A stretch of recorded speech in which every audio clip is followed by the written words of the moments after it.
Jika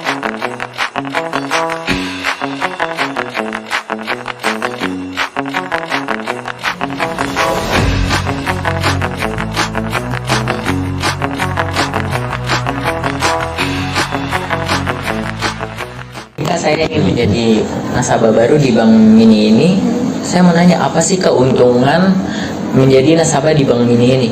Keuntungan menjadi nasabah di Bank Mini ini, yang pertama itu kita terlatih untuk menjadi disiplin dalam penggunaan uang.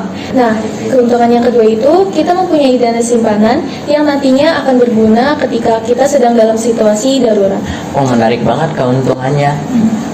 Bagaimana sih caranya saya menjadi nasabah di Bank Mini ini? Nah, nasabah baru itu diwajibkan untuk membeli buku tabungan. Nah, setelah membeli buku tabungan, nanti nasabah baru akan ditindaklanjuti untuk mengisi formulir data pribadi. Setelah nasabah baru mengisi formulir tersebut, nasabah diwajibkan untuk menyetor sebagai saldo awal tabungan. Oh ya udah Kak, saya mau daftar dong di Bank Mini. Boleh? Boleh saya minta data pribadinya? Boleh? Atas nama siapa? Azan Eviano Sumara, Kelas berapa? 10 PSKT, Untuk tanggal lahirnya? 24 November 2008. Oke. Sip. Terima kasih ya Kak. Iya, sama-sama. Dengan bergabung di Bank ini, kalian dapat mengambil dana saat keadaan darurat, serta kalian juga dapat dibimbing dalam mengelola keuangan. Yuk bergabung di Bank ini, keuangan aman, masa depan cerah. Oke, kita lanjut ke pengertian seni tari. Tari merupakan ungkapan pikiran, kehendak, perasaan, pengalaman menggunakan media gerak yang ekspresif. Menurut Sudaryono, tari adalah ekspresi. Oke, kita yang jeda dulu, kami silakan. Wah, ada istirahat nih, mau jajan deh. Ini atau mau jajan nggak? Boleh.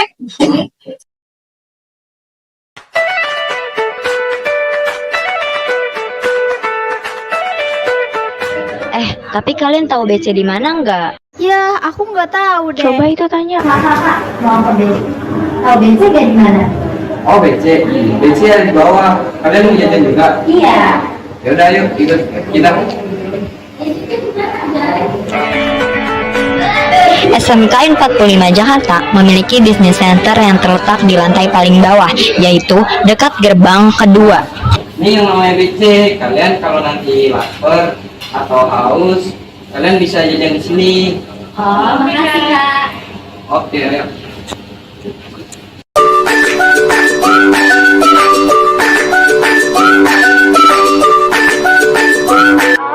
Bisnis center menjual makanan dan minuman yang sehat-sehat dan pastinya harganya juga ramah di kantong. Selain itu, bisnis center ini juga menjual bahan-bahan lainnya seperti tisu dan lain-lain.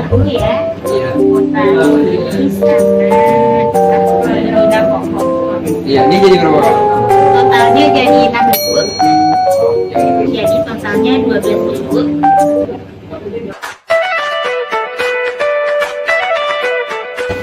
Enak banget ya dari BC, alhamdulillah. Iya benar. Pesan lagi yuk. Ayo.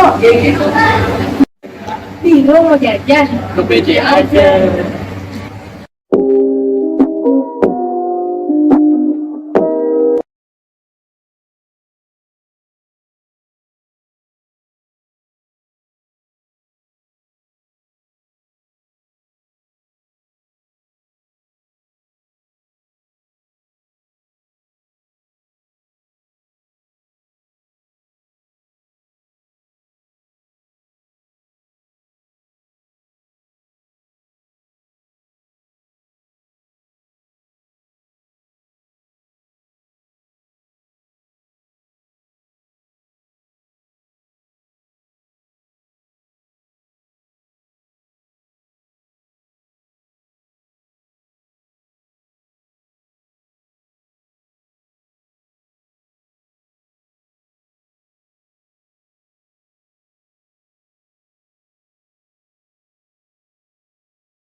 dan terus juga ada pemilihan jurusan.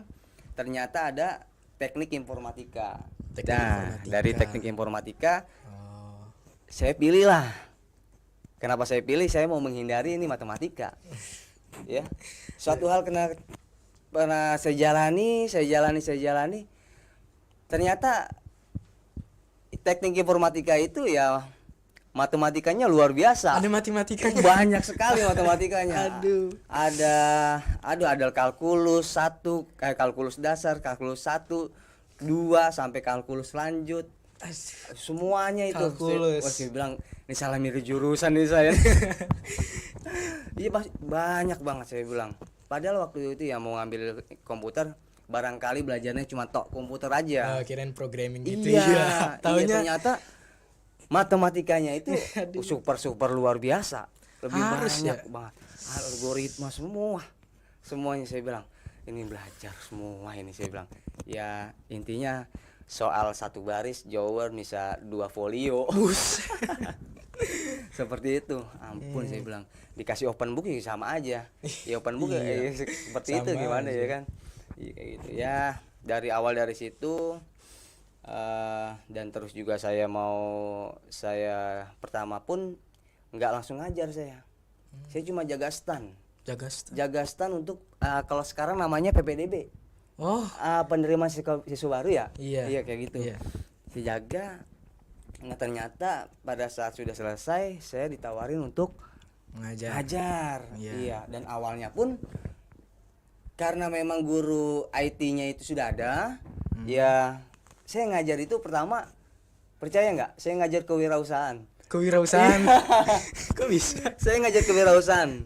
Ya, tapi untungnya sebelum ngajar itu saya basicnya itu saya pernah berdagang. Ya, saya jadi nggak kosong-kosong banget nih ya kan. Saya pernah berdagang juga, laba rugi segala macam dan juga waktu akuntansi itu saya di SMK, jurusan akuntansi. Iya. Ya, padahal waktu saya di sekolah itu ya memang jarang banget saya belajar komputer kayak gitu.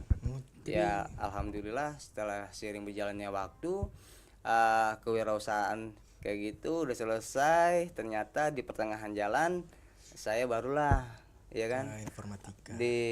Mengajar informatika. Waktu itu namanya komputer dasar. Waktu itu di multimedia. Iya. Kayak gitu. Ya dari spesifikasi komputer, perakitan, troubleshooting dan terus instalasi sampai permasalahan sampai dengan jaringan itu saya ngajarin di situ. Ada itu enggak Pak? Apa? Programming. Kalau di komputer dasar itu belum ada. Belum ada ya? Itu cenderung lebih banyak ke hardware. Karena memang saya sukanya itu lebih cenderungnya ke hardware. Saya suka hardware itu. Sukanya hardware. Iya dari kecil itu pun dan saya baru menyadari. Kenapa baru menyadari ketika memang flashback kecil waktu saya kecil itu saya selalu dibelikan mainan sama orang tua saya. Mainan-mainan tentang mainan mobil, motor segala macem. Perahu itu pasti saya rusakin. Dibongkar-bongkar. Pasti saya bongkar. Saya baru ngehnya seperti itu. Saya bongkar-bongkar. Masang pun nggak bisa sebenarnya. Cuma pengen tahu aja. Bongkar nggak bisa masang. Iya. Pengen tahu aja. Ya. Oh seperti ini. Oh ternyata memang saya cenderungnya memang ke hardware. Kayak gitu. Jadi ya saya nikmati lah perjalanan hidup saya. Yes. Kayak gitu. Kalau itu boleh tahu udah berapa lama sih Bapak mengajar? Kalau mengajar saya dari tahun 2010 lah. 2010. Iya, saya ngajar tahun 2010 kayak gitu. Kalau di sini sudah berapa lama? Oh, kalau di SMK 45 ini baru jalan 3 tahun lah. Kayak itu baru sekali. Karena sebelumnya kan saya di swasta. Lebih banyak swasta. Iya, lebih banyak swasta. Itu nah setelah waktu itu setelah saya di global nggak lama, saya setahun, saya masuklah ke sekolah saya dulu, sekolah yang saya pernah sekolah. Di mana? Di Sumpah Pemuda. Iya, saya ngajar di situ. Dan itu pun faktor nggak sengajanya minta legalisir buat skripsi, persyaratan skripsi harus legalisir.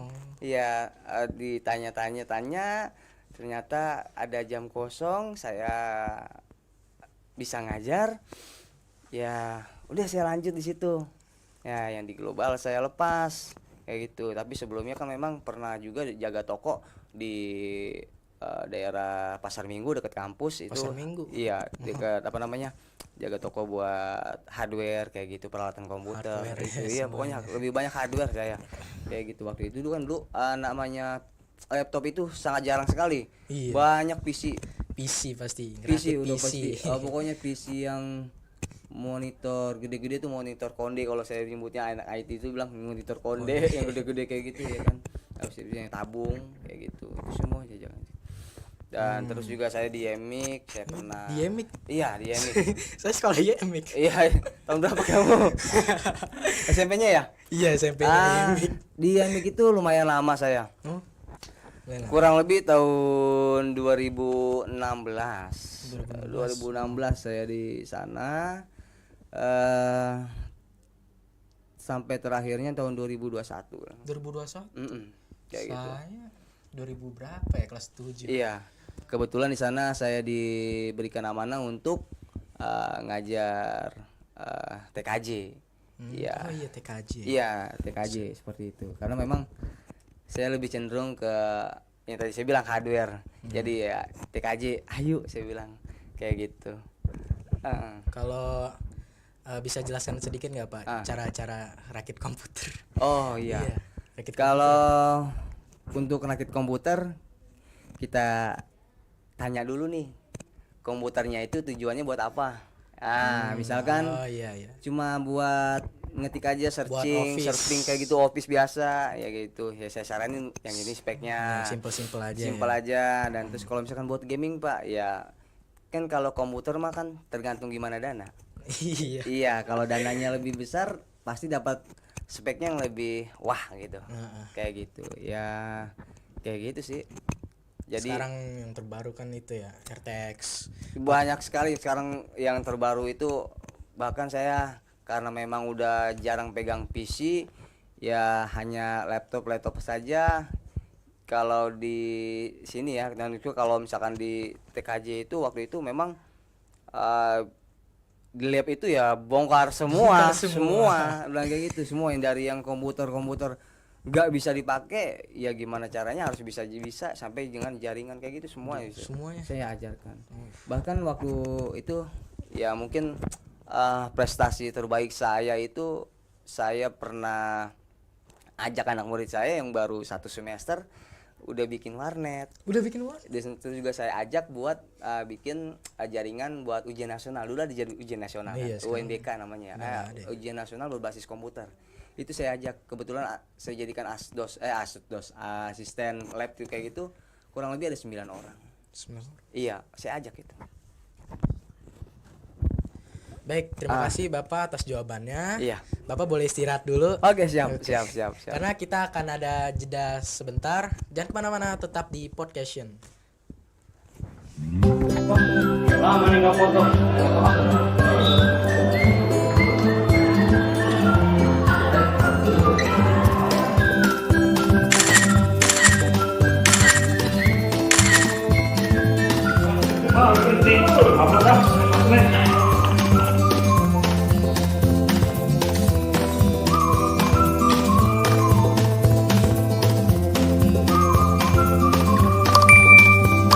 Wah, kayaknya banyak nih yang like.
Air, sumber kehidupan yang tak tergantikan.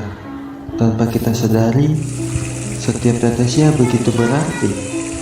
Namun, kita seringkali lupa bahwa air bukanlah sumber yang tak terbatas.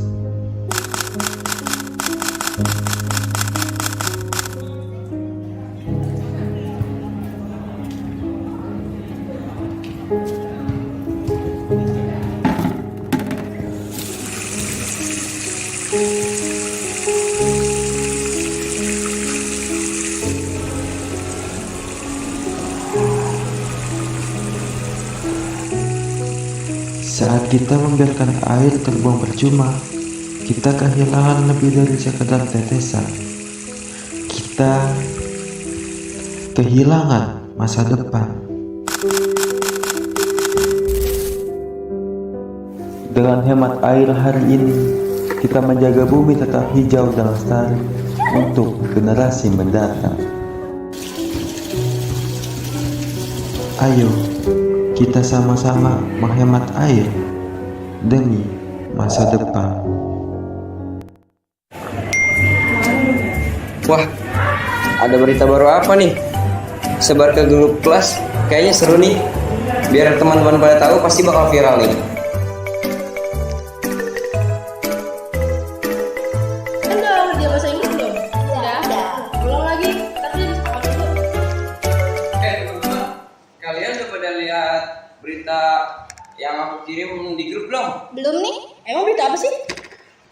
Coba deh, kalian buka handphone kalian masing-masing. Kamu dapat berita ini dari mana? Itu aku dapat berita dari teman aku di sekolah lain. Teman kamu dapat dari mana? Gak tahu juga aku. Berarti beritanya belum pasti dong. Harusnya kamu cari tahu dulu kebenarannya, jangan asal dengar aja. Yaudah, nanti kita tanya Pak Guru aja biar lebih jelas.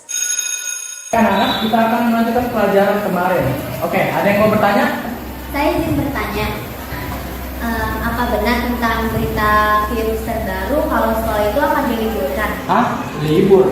Kamu dapat dari mana berita itu? Bukan Pak, saya dapat dari teman saya. Bagus, berita tersebut tidak benar karena tidak ada informasi apapun dari pemerintah. Lain kali, kamu kalau mau nyebar berita harus mencari kebenarannya dulu. Itu sama saja kamu menyebar hoax dan itu perbuatan tidak baik. Padahal aku udah sembar kalau bilang libur. Nah sih bagus. Oke, sudah. Baik, anak-anak, kita akan melanjutkan pembelajaran kita hari ini. Nah, teman-teman, kita juga jangan mudah percaya dengan berita yang belum pasti kebenarannya. Kita harus memastikan berita tersebut dengan cara menelusuri berita itu lebih dalam lagi. Cara menyaring berita hoax. Yang pertama, kita baca dulu beritanya dengan teliti. Yang kedua, kita mencari sumbernya dan lihat siapa sumbernya. Yang ketiga, kita periksa faktanya dengan menanyakan kepada guru atau pihak yang bersangkutan. Baik pemirsa, kembali lagi di Podcast. Masih bersama saya Muhammad Fadilah sebagai host dan bintang tamu saya yaitu Pari Cianggara. Baik Pak, langsung ke pertanyaan selanjutnya ya Pak. Oke, siap. Apa pandangan Bapak tentang perkembangan teknologi di Indonesia dibandingkan negara lain? Kalau menurut pandangan saya ini memang ada sedikit keterbelakangan ketika ada teknologi yang sudah selangkah lebih maju di luar, tetapi di Indonesia baru masuk. Iya, ada beberapa sih saya bilang kayak gitu. Tapi kalau misalkan di SDM-nya Indonesia itu saya bilang super wah, saya bilang masih bisa banget, maksudnya mampu bersaing dengan negara-negara tetangga contohnya ya kan. Terlebih yang kasus banyak yang cracker kayak gitu. Wah, saya tertarik sekali tuh seperti itu. Kenapa cracker Indonesia itu bikin saya gimana ya? Wah, coba dulu ini bisa nih ya kan. Semangat banget nih pasti ini. Kayak gitu. Ya, pokoknya banyak potensi orang Indonesia memang belum up lah kayak gitu. Sebenarnya tapi kalau dicari tuh pasti ada. Bagi yang kemarin tuh yang siswa SMP ya, sekarang kan udah SMP. Nah, itu kayak gitu yang di Tangerang itu. Yang situs NASA. Situs NASA iya. di hack. Iya, di dia kan udah banyak wah mantap saya bilang nih. Wah saya bilang andai saja waktu itu saya terusin saya bilang kayak gitu. Karena enggak lah saya bilang kayak gitu. Bapak kayak pernah gitu. itu nggak nge-hack apa gitu? Kalau saya sih cenderungnya nggak nge-hack, cuman keperluan waktu itu, keperluan, dan itu pun saya diminta diajarin teman. Ya saya itu kalau virus pernah. Iya, kalau virus itu pernah. Nah, kalau virus itu ya memang saya belajarnya otodidak, dan berawalnya memang dari iseng. Iseng itu karena waktu dulu kan saya itu ya memang jam kosong itu banyak, waktunya banyak kosong ya kan, saya gimana sih caranya ya? Kok ini bisa begini, ini kok bisa begitu? Ya senang itu kayak gitu. Jadi saya coba, ternyata alhamdulillah berhasil. Virusnya dan itu kayak gimana Pak? kalau itu yang pertama saya nyerang sistemnya dulu, saya matiin. Yang pertama saya serang sistemnya dulu, saya matiin. Biasanya kalau itu adanya kan di Windows, tapi kalau saya coba ini virus ketika ini maksudnya kayak semacam bom waktu lah. Ini aktifnya nanti kayak gitu. Iya, makanya saya suka banget kayak gitu. Iseng sih, awalnya iseng kayak gitu ya. Jadi sistemnya hancur nggak Pak? Sistemnya pasti hancur. Pasti nggak bisa dihilangin, dan datanya pun itu yang kedua. Target saya datanya hilang semua. Udah pasti nggak bisa ya itu. Nggak bisa direcovery sama Iya, recovery bisa. Recovery bisa, tapi yang namanya sistem sulitnya itu biasanya nggak semua 100% itu balik datanya pasti. Ya beberapa ya teman udah pernah saya cobain gitu, maksudnya saya iseng dikasih, ini ada antivirus baru, saya kata gitu. Antivirus baru. Ternyata virus baru. Kayak gitu sih. Nah, Bapak pernah nggak sih pakai OS lain selain Windows? Untuk keperluan OS lain itu biasanya saya pakai Linux. Linux? Iya. Oh, bisa ya dipakai kehidupan sehari-hari ya? Ya, biasanya sih untuk media pembelajaran. Kalau di TKJ itu, anak-anak itu ketika bikin jaringan, server segala macam itu pakainya OS Linux kayak gitu. Baik, Pak. Terima kasih atas jawabannya ya Pak. Ya. Kita bakal break dulu sebentar. Oke, siap. Oke, kita akan jeda sebentar. Jadi jangan kemana-mana, tetap di Podcast.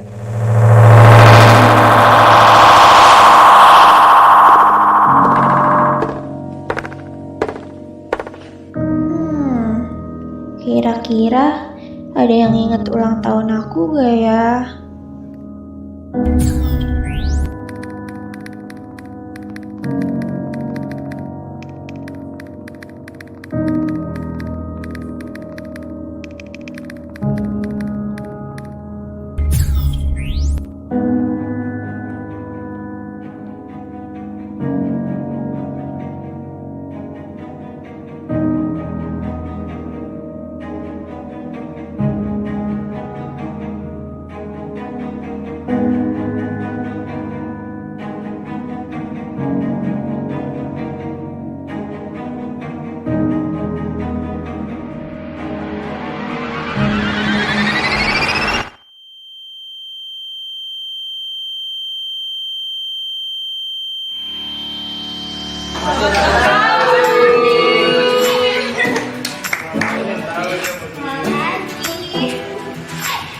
Jangan sedih lagi ya, karena hadiah-hadiah bagus membuat hidup semakin berwarna.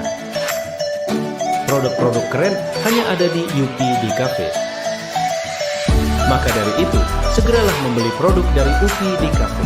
Orang bahagia tentu karena hadiah. Kamu udah nge-prank ini? Oh iya, lupa.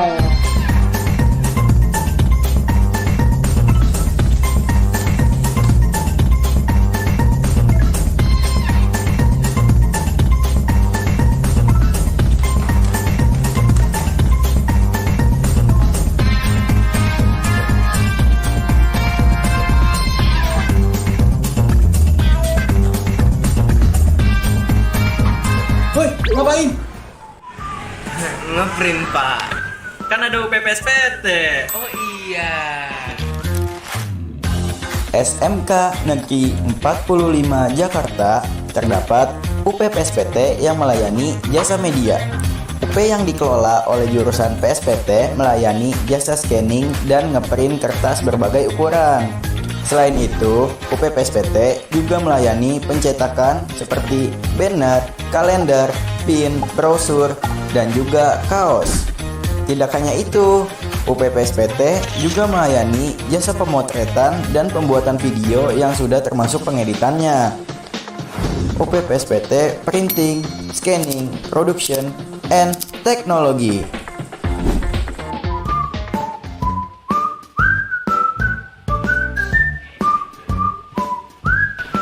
Woi, bayar dulu.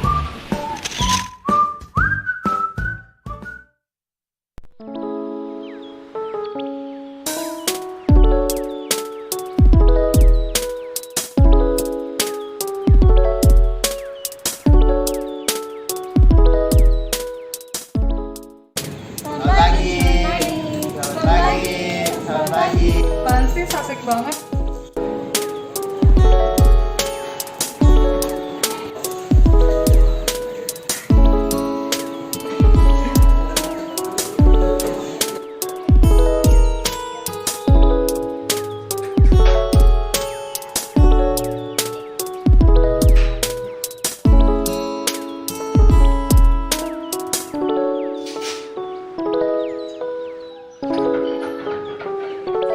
Tahu gak sih adanya LDKS PKB 3? Hah, emang iya?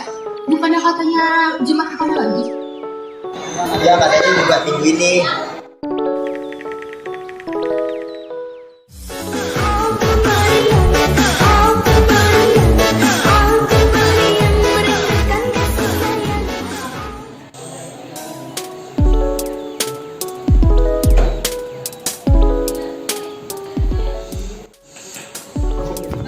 Lihat deh gede, lucu banget gila.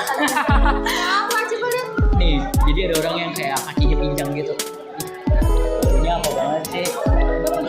Iya, berisik banget ya. Nah, jadi itu dia contoh yang tidak baik. Coba kalau kita melakukan 5S. Apa sih 5S itu? Senyum, salam, ramah, sopan, dan santun. Nah, ayo kita simak yuk.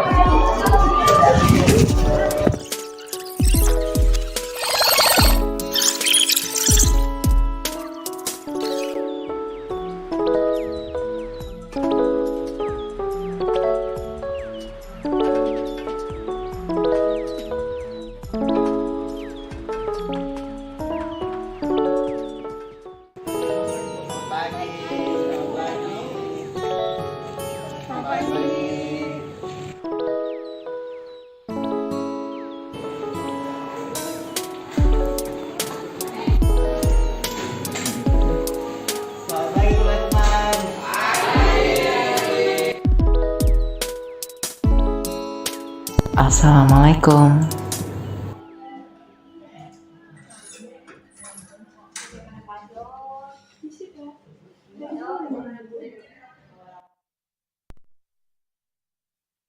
Tahu gak sih adanya LDKS PKB 3? Hah, emang iya? Bukannya katanya Jumat kamu lagi? Dia katanya juga minggu ini.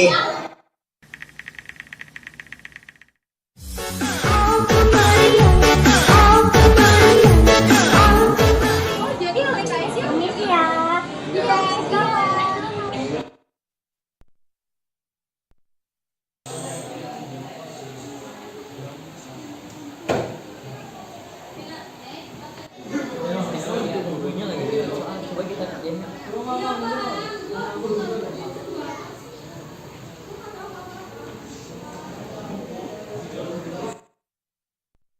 Baik anak-anak, apakah ada yang bisa menjawab pertanyaan ini?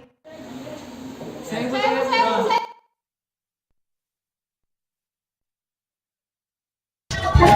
Yang pertama yang harus kita lakukan saat berada di sekolah adalah melakukan 5S. Senyum, salam, sapa, sopan, dan santun.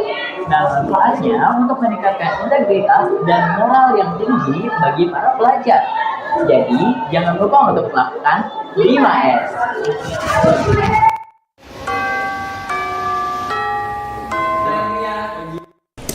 pulpen saya habis lagi.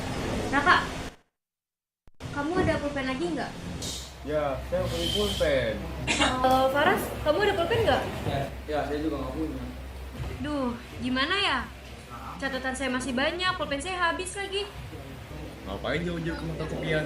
Kan di Sekapan 5 ada UPOTKP yang mulai banyak alat tulis. Oh iya, saya tidak kepikiran untuk pergi ke sana. Terima kasih ya sarannya.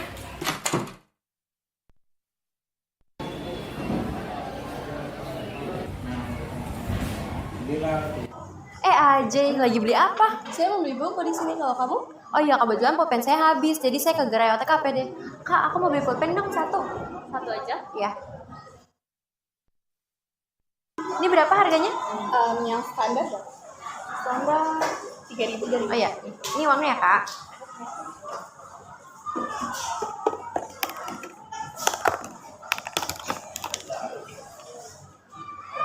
Terima kasih. Wah, lengkap banget ya alat tulis di sini. Ya, kalau ada apa-apa sama alat tulis kita nggak perlu jauh-jauh ke fotokopi. Nah, lengkapkan alat tulis di unit produksi OTKP ini. Nah, untuk teman-teman semua, jika kalian memerlukan atau membutuhkan alat tulis dan sejenisnya, kalian bisa datang ke unit produksi OTKP. Karena di sana persediaan dan alat-alatnya lumayan lengkap. Dan kalian gak harus lelah untuk ke fotokopian. Betul. Ayo semuanya, belilah alat tulis di unit produksi OTKP ini. Alat tulis lengkap, tulisan makin cakep. Baik pemirsa, kembali lagi di Podcast. Masih bersama saya Muhammad Fadila sebagai host. Baik Bapak, kita akan melanjutkan topik pembicaraan kita yang tadi. Oke, baik. Silakan lanjutkan. Oke. Lanjutin tadi yang tanyaan dengan operating system. Kalau selain dari Windows ya saya pakai kadang-kadang Linux ya. Linuxnya pun yang Ubuntu. Iya, ya itu untuk media pembelajaran. Emang seperti ya. Ada berapa jenis? Banyak. Kalau Linux itu banyak karena dia pengembangan kamu sendiri. Ketika kamu memang open source. Dia juga open source juga, dan juga dia ketika kamu senang Linux, kamu upgrade, kamu ngedit, kamu maunya kayak gini ya, nama kamu jadi Fadil Linux kayak gitu. Boleh. Bisa bikin sendiri. Boleh itu bebas dan itu pun ya sesuai dengan keinginan kamu, kayak mau di mana sistemnya kayak gitu. Kecuali kalau Windows kan ya adanya A ya toh kita A, dan dia pun kan memang mau berbayar. Tapi kalau Linux ya dia memang gratis, pengembangannya sendiri ya bebas, siapapun boleh pakai kayak gitu.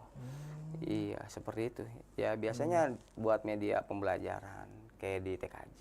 Kalau di sini sih memang saya lihat di situ belum ada, materi nggak ada. Kayak gitu ya udah. Oke, baik Pak. Kita akan ke pertanyaan selanjutnya. Oke.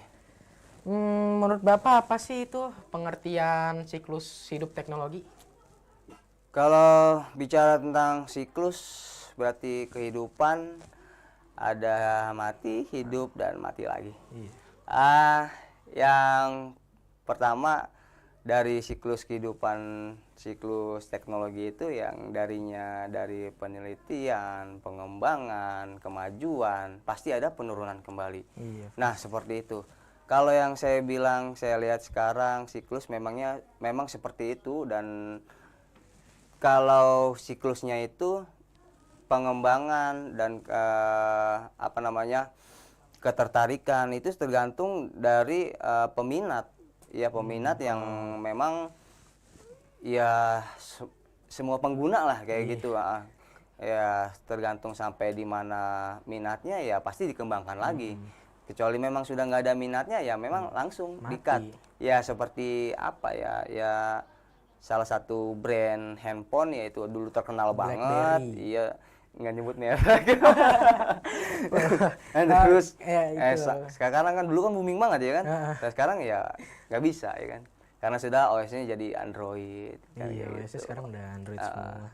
Nah dulu juga sempet tuh sering oprek juga tuh OS-nya brand tersebut itu memang sangat mudah. Dari A sampai Z itu alhamdulillah saya punya OS-nya. Karena terbilang cukup mudah. Karena cukup mudah itu kita hanya menggunakan firmware sama akses internet. Beres. Udah gitu. Langsung dapat duit. Itu kalau bicara uang ya. Kita install install sekali satu, paling murah 50-100 beres kayak gitu. Kalau dulu itu seru dah kalau dulu kayak gitu. Kita ke pertanyaan selanjutnya. Pengaruh siklus teknologi itu dalam kehidupan sehari-hari itu apa, Pak? Pengaruhnya? Yang kalau untuk pribadi saya pengaruhnya sangat bagus, positif dan banyak manfaat ya. Terutama dalam pekerjaan saya ya, ketika memang dibutuhkan aplikasi baru, teknologi yang baru, itu sangat membantu. Ya kan, sangat membantu dalam pekerjaan saya sehari-hari ya. Contohnya ketika misalkan memang membuat tugas ya kan, atau ya kalau kamu sendiri ya biasanya kan menggunakan alat bantu untuk misalkan cari jawaban atau gimana kayak gitu ya kan, biasanya anak-anak itu maunya yang instan nih ya kan. Iya. Kalau kebanyakan memang seperti itu. Iya. Nih ke pertanyaan selanjutnya nih, Pak. Iya. Kalau saya dengar kan AI kan makin besar nih. Itu akan menggantikan pekerjaan programmer nggak sih atau menghilangkan pekerjaan? Programmer dan AI itu saling berkaitan. Ketika adanya AI, itu programmer nggak bakal tergantikan. Nggak bakal ya? Iya, kalau saya bilang nggak bakal tergantikan. Bahkan si programmer ini menarik atau dapat menjadikan rekan buat membantu pekerjaannya si programmer ini. Pastilah itu, pasti sangat membantu. Ya gimana ya, kalau rekan kerja itu kan ya saling membantu, saling berkolaborasi ya kan.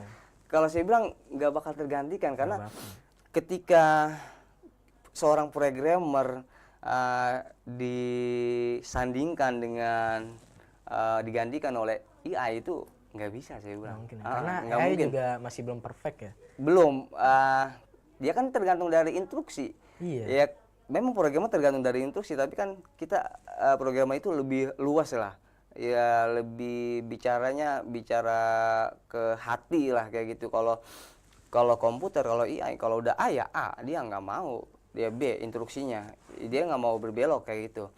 Ya kalau yang programmer ini, oh kayak gini nggak bisa, harusnya kayak gini, oh mungkin kayak gini loh, kayak gitu. Saya pribadi sih nggak akan tergantikan kalau gitu. Makanya, tapi bahkan mungkin jadi rekan atau berkolaborasi, saling membantu itu mungkin.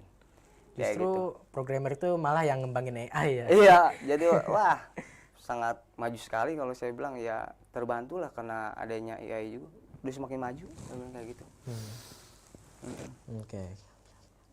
Kita ada pertanyaan terakhir nih. Iya. Bapak itu kalau boleh tahu udah berapa lama sih belajar tentang komputer, teknologi gitu, hardware? Hardware? Sudah berapa lama? Kalau hardware ini dari saya kuliah semester 5, saya baru fokus ke hardware. Karena kata teman saya, mau di IT fokusin, mau kemana? Ke software atau ke hardware? Atau ke jaringan? Fokusin, pilih. Ya ke software apa? Kayak gitu. Dan terus kalau ke hardware, yang mana? Ya fokus saya ke hardware dari SMK, dari 4 kuliah gitu. Baik pemirsa, terima kasih telah mendengarkan episode ini. Semoga podcast ini bermanfaat. Sampai jumpa di next episode. Terima kasih Bapak. Terima kasih Pak Dil.